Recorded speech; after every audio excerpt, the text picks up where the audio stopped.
Throughout the 1950s, many in the Assemblies of God felt a growing need for our fellowship to create a unique boys program that would satisfy a boy's natural need for activity while leading them through the process of growing into committed, godly men.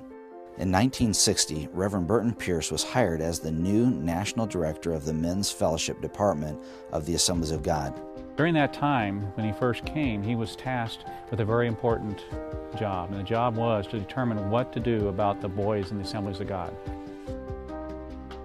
Sometime later, Reverend Charles Scott suggested the name Royal Rangers for the program, with Royal signifying allegiance to Christ the King, and Rangers signifying the adventurous spirit of the program. In 1961, Reverend Pierce traveled to Texas to meet the Reverend Johnny Barnes and share his vision for the new program. Now, Johnny Barnes had recently been elected as the North Texas, they called it DCAP. He was in charge of the youth group at that time. And he'd only been serving in this position for less than a year when Burton Pierce came and interviewed him. And during this time, he just knew beyond a shadow of a doubt that this was the man that God had called to run this ministry.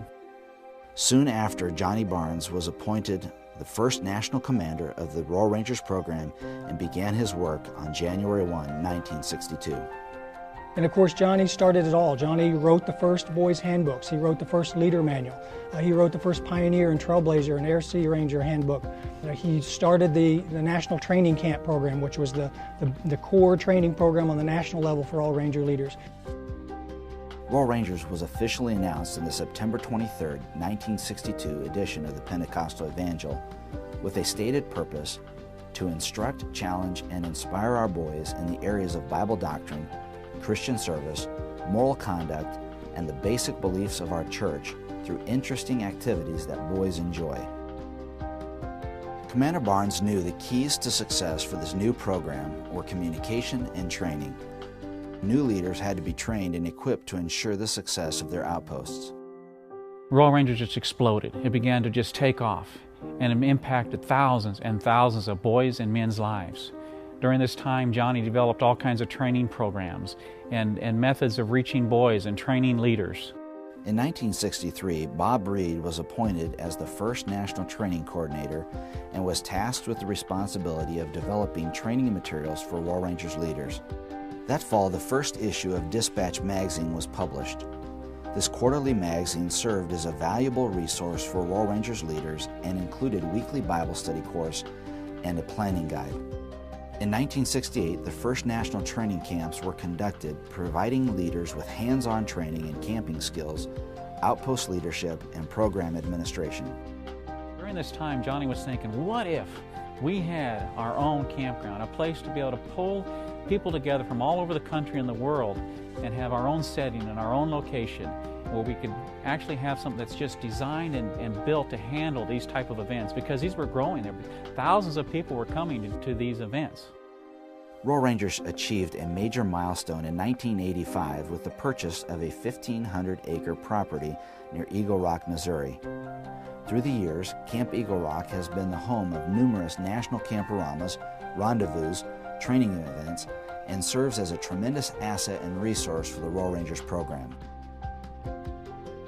In the summer of 1989, Johnny Barnes went to his eternal reward after succumbing to a heart attack in his home in Springfield, Missouri. Johnny had led Royal Rangers for 27 years and had brought this great ministry to national and international prominence. Well, Johnny Barnes really played a very important role in the history of Rangers. Obviously, he was the first national commander and played an important role there. But the real legacy of Johnny is more in just the spirit and the attitude and the heart that he brought to Rangers. So we really owe a lot to Johnny Barnes. Later that year, Reverend Ken Hunt was appointed to serve as the national commander. Under Commander Hunt's leadership, the Royal Rangers program enjoyed a number of expansions and improvements. Ken was a great administrator. He was great at putting things together. He was great at planning and budgeting and working everything out. And he took basically what he had inherited from Johnny Barnes, from all the things that Johnny had started and all the program elements that had been started there, and he could really take him to the next level. Ken Hunt faithfully served as national commander for 10 years and played a major role in improving the program. Following the resignation of Commander Hunt, the executive leaders of the Assemblies of God began to search for the right man to take the leadership role. After careful, prayerful consideration, Reverend Richard Marriott was appointed as the new national commander. He just loved adventure. He loved taking on challenges. So when the challenge came to be the national director of Royal Rangers, he stepped forward and took on probably one of the largest jobs to face any of our directors, and that was to look and assess Royal Rangers and find out, what do we need to go? What do we need to get to the next level? What do we need to do to be 21st century Royal Rangers?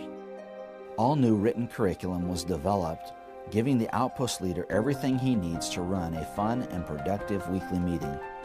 Additional program changes included the Leadership Training Academy replacing the Leadership Training course, all new advancement system featuring greater flexibility to enable boys to enter the advancement process at any point, and the formation of Royal Rangers International to promote worldwide growth.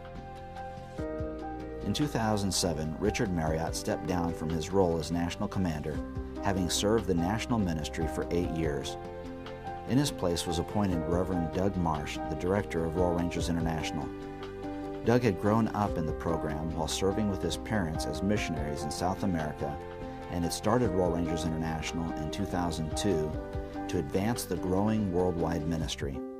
One of the challenges that Doug faced as the new national director was to answer the question, how do you keep a 45, 46-year-old ministry relevant? And it was decided that we had to keep Royal Rangers flexible. What if we considered using sports, technology, trades, arts, things like this, music? And so that's what has been happening now for the last few years under Doug Marsh's leadership. Doug's dream was to take Royal Rangers to the iPod generation, making it more relevant and appealing to the boys of this generation. Doug also identified the growing desire among many churches to customize and modify their ministries to fit the unique needs and interests of their church and community. Therefore, Doug set into motion a series of program changes aimed at building greater flexibility and choice into the program, enabling churches to create a Royal Rangers program that naturally fits their own church culture. For many years, the Royal Rangers program has served countless men and boys and built within our churches a community of men committed to the cause of Christ. In the years to come, Royal Rangers seeks to be the most effective and desired mentoring ministry for boys and young men, faithfully leading them on the journey of becoming the men and leaders God designed them to be.